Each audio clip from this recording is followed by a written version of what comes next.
Hi guys! For today's video, mag-unbox tayo ng ating free sample. Yes, free sample again. So, di ba? Napaka-bless natin dahil maraming seller na nagtitiwala sa atin. Ayun, nabigyan tayo ng free sample. Ayun lang, nakabalot siya actually, pero natanggal ko na. So, ito na yun. Unbox na natin. Wait lang.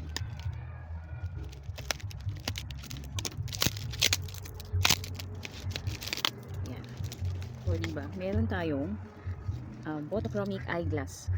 Pero may variation din doon na kung gusto niyo ng pang reading glasses, meron siya. Pero ako kasi ang ni-request ko since wala pa naman grado yung mata ko. So photochromic lang ang ni-request ko. And sa variation na yun guys, meron ding black gray, black silver, tapos gray silver, tapos yun na itong rose gold. So ako ang ni-request ko is rose gold. O diba? Pang babae ang atake. Ay napakaganda niya guys, look. O diba? Ay, ang ganda. Girla-girla do ang atake. O, diba? Napaka-pretty niya, guys. Ayan, ganyan lang siya. Ayan, huwag niyo nang pansinin yung aking tingawat. Pero ganyan lang siya, guys. And, pag na-receive niyo siya, may kasama na siyang lagayan ng eyeglass. Yun. Tapos, may pang-wipe na rin siya. So, kung gusto niyo ng ganito, guys, ilalagay ko yung link sa comment section. Thank you. Bye!